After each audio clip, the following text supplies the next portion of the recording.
everybody, and welcome to this episode of SEN Talks. I'm here with Joanna Gibbs. Hi, Joanna. Hello. Yeah. What I was going to ask is, do you have some children with or families that have personal budgets? Yeah. What's the difference between the local authority funding everything themselves and paying invoices, etc., versus from a tutoring point of view, versus having a personal budget? Personal budgets for us as a company are really exciting because we can really work closely with the family. Obviously, there's paperwork involved between the family and the local authority. Yeah, that everyone's got to account for the funds. Absolutely. Yeah, some families or some parents struggle with that paperwork in terms of the invoicing, etc., and need to provide evidence. It's administratively burdensome. Yeah, exactly. But I do believe there are people in place now that can support those parents with dealing with the personal budgets. Okay. But in terms of us being able to work with families who have personal budgets, it's incredibly empowering because of that direct relationship that we can have. And we don't need to go through the local authorities. We can really create that bespoke package with the funding that that the parent now has, based on the exact needs of that young person, be it, likely hobbies and interests. And it can be really flexible. And then it's just a case of, if necessary, informing the local authority as to what changes that have been made to the provision.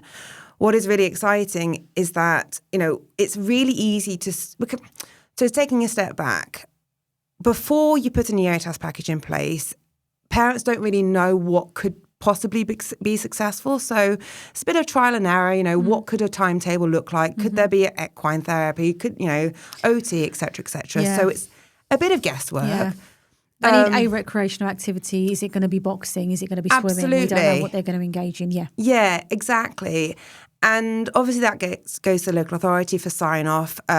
We provide quotes to the parents or the local authorities for our section, the tutoring section. But when it comes to a personal budget, there is so much flexibility after that point because we can work directly with the family. Talking about EOTAS coordinators as well, which is... Yeah, I was going to ask you about that next. Which is great. I mean... Talking about, it's also become really necessary and quite standard at the minute because it's so hard to juggle this package because it's almost like you need like a mini SENco. They're like mini SENcos, aren't they? You do. A mini SENco who is incredibly organised and got incredible admin experience as well, plus an understanding of the law, that it needs to be a really strong individual who sits between the family, obviously, and the local authority, and is that spokesperson, so they obviously monitor the package. When it comes to, so going back to the personal budget side of things, when it comes to the EOTAS coordinator, that coordinator will obviously work really closely with the family and they can construct the package together. Yeah. It's definitely more challenging when a coordinator is picking the middle, and has to talk to the local authority and say, well, you agree to this, the parent is asking for this, blah, blah, blah. It's a similar, I'm guessing, as yourselves as lawyers, it's negotiating the package. Occasionally. Yeah. Occasionally. It depends. But I think that's something that in kind of the earlier packages that we were putting together maybe like 5-6 years ago, that's an element that was missing. And now I think they're incredibly useful. Yeah. Because, you mustn't forget it's not just the tutoring that's going into place. It's not just that tutoring. It's all the therapies involved. It's the recreational activities involved. It's the social time and the peer interaction involved. It's, juggling what time everything is, like you say. It's juggling how much of everything is, because a lot of the time these plans are really quite extensive, and because of the reports that we have, which recommend that level of therapy. But it takes a long time for those children and young people to actually engage. So sometimes personal budgets are quite good in order to help with that and help with that kind of flexibility. The issue, of course, is that personal budgets are not a given. Yeah, absolutely. We can ask legalistically, we can ask the local authority for a personal budget. They must consider it. They must consider your request, but it is within their gift to grant it to you. So that's something for parents to keep in mind as well. I mean, I fundamentally, best case scenario, believe parents should be given a personal budget. I feel like parents... Simpler, isn't it? It's simpler, but it empowers... Well, it doesn't empower the parent. It just gives the parent a right to determine what they think is best for their child, which is fundamentally, what a parent should be allowed to do. Yeah, I think so. What are some of your success stories? I would say from EOTAS packages, because let me go a step bit behind before that. We were saying earlier, no parent that I know of, or I've heard of, thinks to themselves, do you know what? I'd love for my child not to leave the house and to be educated by themselves. So it's quite a big thing for parents as well to kind of accept and come to terms with and come round to, because it's usually like it starts off a little bit, doesn't it? And then it kind of escalates a lot of the time because these children and young people have quite often not severe anxiety. So it's kind of coming around to the point where they are gonna go to school. They just need a day. They just need 2 days. They've got a week here, a week there, and it's kind of like it kind of escalates like that. And we have parents that come to us, and by the time they're coming to us, obviously they're in a position where their child hasn't left the house in 4 or 5 months, or they haven't been to school in 6 months, etc. And they say, what would your advice be to a parent saying to you, well, I don't know what the benefit of being educated at home is. I don't want them to be educated at home, but what do you think? Like, what would you say to a parent that was on the fence like that was just facing it? I think we need to be asking the parent, what is it that they want as an outcome? Is it that you want your child to attend school again? Is there a reintegration package involved in that transition package? And then so it's thinking about when that possibly could be. Is it going to be in 6 months' time, in a year? And then we can work backwards from that. And it gives the parent hope if that's what they want for their child. And, some parents, unfortunately, have been so burnt by the system that they would rather a EOTAS package for the long term, fine. So hence we need to know really what the parent is looking for. But if they're looking for the child to reintegrate into the school system, then we need to work closely, but in terms of small steps with the parents as well, to understand what that could look like, and create a plan. Be really clear with the plan. And it comes down to communication, developing an understanding of that parent and the young person, and just being open with them as to what it possibly could look like, but also being aware that it can be and should be really, really flexible as well, that we aren't going to come in and, decide that this young person needs to do, worksheets, twinkle worksheets, for example. It needs to be on that young person's level, based on hobbies and interests.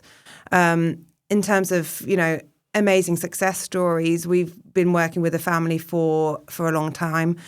She got Downs.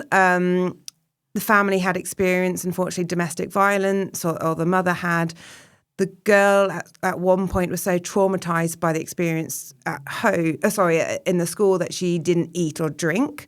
And the parent wasn't aware of this until it was obvious. And then we jumped in. Thankfully, the local authority did listen to the parent. Again, the parent approached us. She found out about us, I think, from another parent, which is great. And now this young person is able to engage again. It does take time, or it can take time. Mm-hmm. But I think what is really, really, really important to know is that it's talking about, the panel and there being that one person that overall makes that decision. It's about, from our side as well, finding that one individual who can develop that relationship, who's able to get down to that young person's level and understand them and care for them. Mm-hmm. As a company, we only work with qualified teachers, and unfortunately, a lot of myself included, being a teacher, myself including being burnt by the system, hence we do what we do, but when we become teachers ourselves, we want to make a difference. And the brilliant thing about the tutoring side of things is that we are now able to make that difference. Yeah. And it's so fulfilling and so rewarding. And when I first established the business, I wondered whether there'll be other teachers out there that thought, like me, you know, removing the red tape, removing the 11 plus exams, which is something I'm not a fan of. Yeah. I was explaining yesterday to somebody that I just feel like there's two types of teachers. There's either the academic teacher, let's push into school, you know, GCSEs, exams, etc., versus the let's really truly understand this young person, you know, and let's not follow the curriculum, or let's you know, understand there is a curriculum at the back of our heads. I'm primary trained. I can regurgitate the year 1 and year 2 curriculum inside and out, but it's not that I'm going to sit a young person at a desk and say, here's a worksheet. We're going to be bouncing on a trampoline and reciting bonds to 10, or, you know, or just creating really fun and engaging activities. I was looking at a little video I made recently of a boy, ADHD, when I first started tutoring, and he loved soldiers, and I created a little parachute army, you know, with odd numbers on one side and even numbers on the other side, and he had to shoot, you know, the odds and the evens, and we had this whole big dialogue. It's all those sorts of things that EOTAS packages can provide, because there is thankfully the space and capacity to do so. Best case scenario, the same approach should be utilised in the school environment, of course, that teachers are able to think creatively. But what I feel, and we were speaking about this earlier today, I feel like the education system is going backwards. We're going back to the red tape. Yeah. Everybody is screaming, no red tape. What are you doing? But somebody is deciding that there needs to be more control. And I think that is really undermining teachers, but also parents who know best for their children. Yeah, I know. I think there's the education system at the moment. I was talking about this earlier. I'm not sure it's that fit for purpose anymore. I think it was a concept that was that derived post-industrial revolution for a workforce who were going to go and work in factories. Yeah.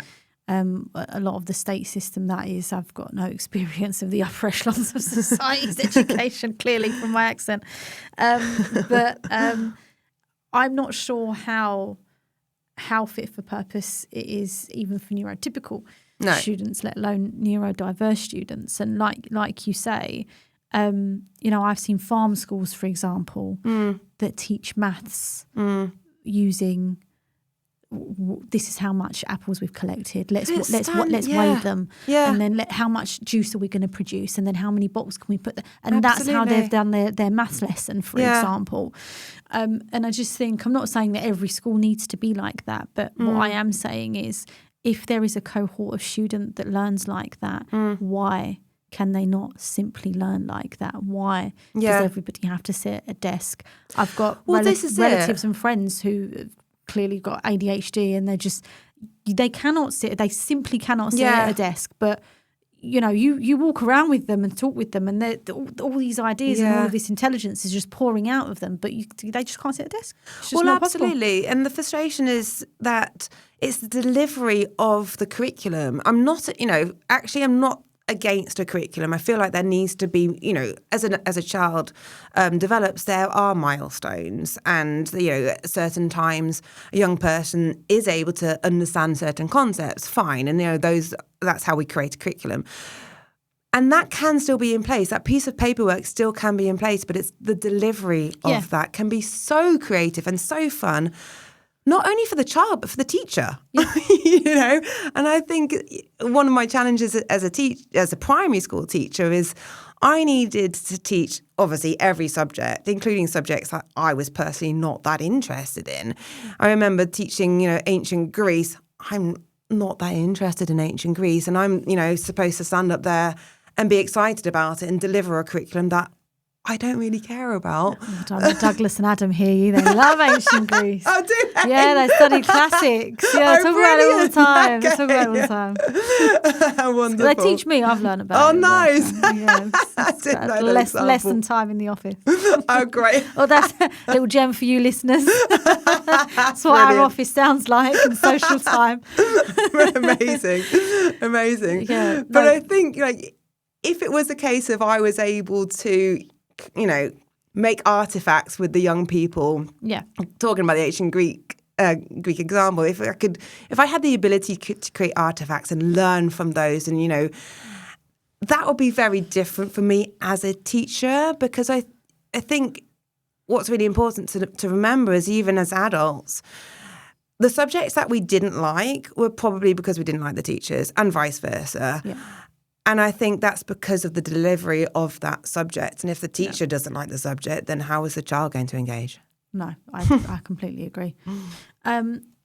What? I don't even know if I should ask this question, but I'm going to do it anyway. Because parents ask me, what is your experience of children getting back into school after they've had an EOTAS package? It can be successful. There are children and young people who have an idea as to what school looks like, and when they attend school for the first few days, it's not how they had imagined. Right. So it has to be really carefully planned in terms of a transition into the classroom, back into the classroom. There has to be good dialogue between the family, obviously, the tutors if they're in place, and the school, to really, again, understand what that young person looks like. There's lots of strategies. If it's an autistic young person, there's lots of strategies that you can put in place. You know, pupil passport, for example, with pictures in it, etc. Depends of the level of need of the young person, if they're going obviously into special school, mainstream, or independent. It can be successful, but I would really think carefully about what that transition looks like, and even whether a school is the right place for that young person. I was speaking to somebody yesterday. She was absolutely traumatized, autistic and ADHD, traumatized by the system, traumatized by school, had been home educated from the age of 8, attempted to attend school again at the age of 13, because she thought, and I don't think it came from her parents, but she just had this concept in her head that, you know, again, schools exist, I should be going into school. You know, that's what normal people do. Other people are doing, isn't it? Absolutely. And you want friends, you want to go to school to do the lunchtime thing, and it's natural, it's normal. It is. Yeah. It is. And, you know, and in England, all children wear uniforms, of course, and so you're exposed to children in the streets, you know, and that kind of thing.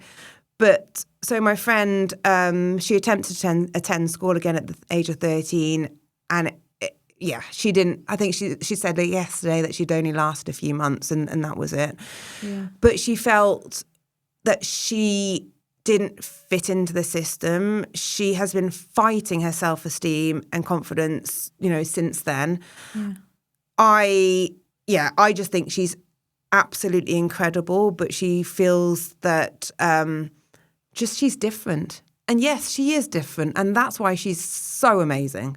You know, and there are so many other young people and young adults out there that need to be recognised for their strengths. And when it comes to employers looking for, you know, obviously neurodivergent young people, or just that concept of neurodiversity, or even considering it, we need to understand the strengths of these absolutely incredible young people, but also be talking to the schools to see how we can support the strategies at that point, because those strategies that are put in place in the school can also transition into the workplace, and there needs to be a dialogue between, you know, that for that whole child, because the child's obviously going to become a young person, and that transition is going to be really, really powerful to get it right. Yeah, preparing for adulthood, of course, isn't Absolutely. it? Everybody from year 9 should be looking at. Yeah. No, I think that's 100% correct. I do know that it's a lot of it. It's on parents' minds before they're going for EOTAS. And another thing at that very beginning bit is I know from my experience that parents who come to me generally who are saying, well, we'd like to get an EOTAS package, they're home educating their child. And I just wanted to just point out again to our listeners, I'm sure I've done it before, but just again now, the difference between electively home educating and education otherwise than at school. So it's EHE, you'll hear it referred to as, or EOTAS. So electively home educating is something that you are entitled to do if your child is neurodivergent or neurotypical. It's just homeschooling, for simply homeschooling. And the point with elective home education is that you can choose to homeschool and electively home educate your child, but you are responsible for all of the fees and running that child's education. You might have an education welfare officer that's checking up on you like once a year, once every half year. But that's basically it. And unfortunately, a lot of our SEND parents fall into that category because sometimes, less so now, I would say, but sometimes they are being hounded by education welfare officers and local authorities and schools with unauthorised absences because their child isn't going into school and they kind of feel like they have no option. They just say, oh, I'm just going to home educate them and keep them at home. The difference between that and an EOTAS package is when you ask for an EOTAS package, it's usually when you have an education and healthcare plan and you have that package written into section F of the plan. And when it is written into section F, the local authority have an obligation to pay for, fund, arrange, put into place everything that is set out in section F, including tutors, including EHCP coordinators, counsellors, ELSAs, any kind of equine therapy, for example, if there's a weekly swimming lessons, all of that kind of information that's put in. So I just wanted to clarify the difference between that. I don't know if you see that the urgent emergency, or I'm just taking them out and doing this myself versus the other. Yeah, and I think it's a really important point to raise because these parents, they are reactive when you see your child decline in terms of their mental health. You pull them out of school. I mean, that is what you likely will do. But it's not going to be necessarily a thing, therefore, that the local authority are going to pay for that decision. Yeah, of course. I've really enjoyed this conversation today, Joanna, and I'm really, really grateful. Thank you so much. Thank you.